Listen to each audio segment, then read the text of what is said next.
इस घटना को अंजाम देने में कहीं ना कहीं राजभवन भी शामिल रहा है।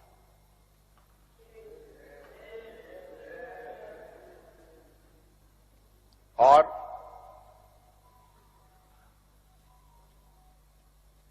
जिस तरीके से ये घटना घटित हुई है,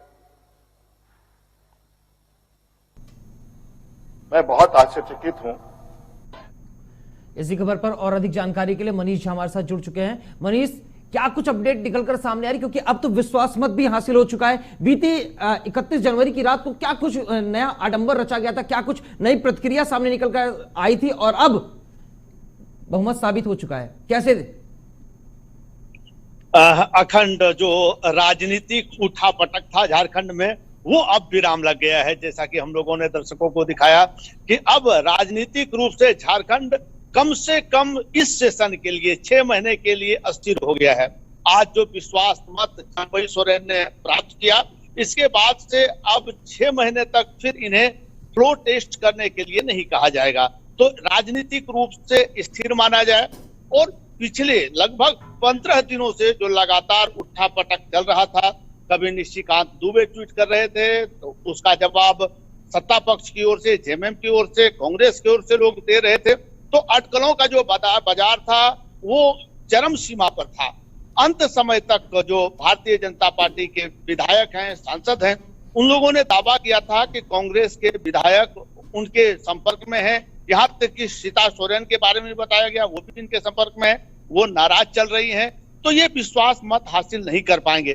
परंतु जिस तरह से चंपई सोरेन और उनकी टीम ने एकता का परिचय दिया, इससे स्पष्ट हो गया। एक बात और मनीष, एक चीज और समझने वाली है, एक चीज और आपसे समझना चाहूंगा कि विधायकों को यहां से लेकर जाकर उन्होंने बेंगलोर भी रखा, बेंगलोर से फिर वापस बुलाया, ये कुछ नई कवायदें करी गई, नई चीजें उसमें निकलकर सामने आई। क्या खरीद फरोख्त का मामला हो सकता था या फिर ऑपरेशन लोटस फिर से कामयाब हो सकता था? इसकी आशंका थी विपक्ष को या फिर या कहे चंपई सोरेन को।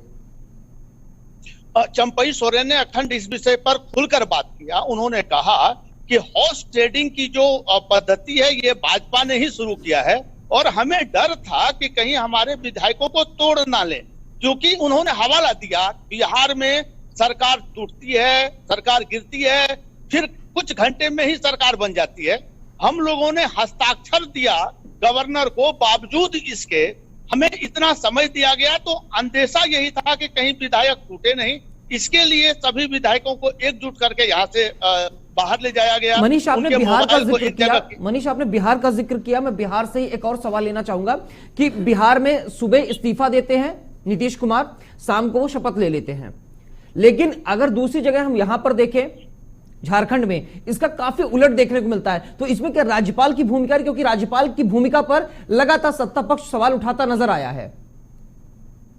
बिल्कुल अखंड, जैसा कि हम लोगों ने अभी डायरेक्ट भाषण दिखाया निवर्तमान जो मुख्यमंत्री हेमंत सोरेन का, उन्होंने उंगली दिखाया है, अर्थात उन्होंने इशारा किया है कि ये जो पूरा षड्यंत्र है इसमें कहीं ना कहीं भूमिका रही है उनकी राज्यपाल की या राज्यपाल के इर्द गिर्द के लोगों का, क्योंकि उन्होंने कहा कि ये इतिहास में पहला बार है, स्वतंत्र भारत में पहला बार ऐसा मौका आया है जब राजभवन से किसी निवर्तमान मुख्यमंत्री को गिरफ्तार किया गया हो, और वो भी वैसे मामले में उनके अनुसार जिसके लिए वो दोषी नहीं है। लगातार आरोप प्रत्यारोप लगाए जा रहे हैं, राज्यपाल के ऊपर भी आरोप लगाए गए, लेकिन फिलहाल बड़ी खबर यह है कि अब चंपई सोरेन की सरकार फ्लोर टेस्ट पास कर चुकी है, लगातार अब सरकार में बनी हुई है। बहुत बहुत शुक्रिया मनीष हमारे साथ तमाम जानकारी साझा करने के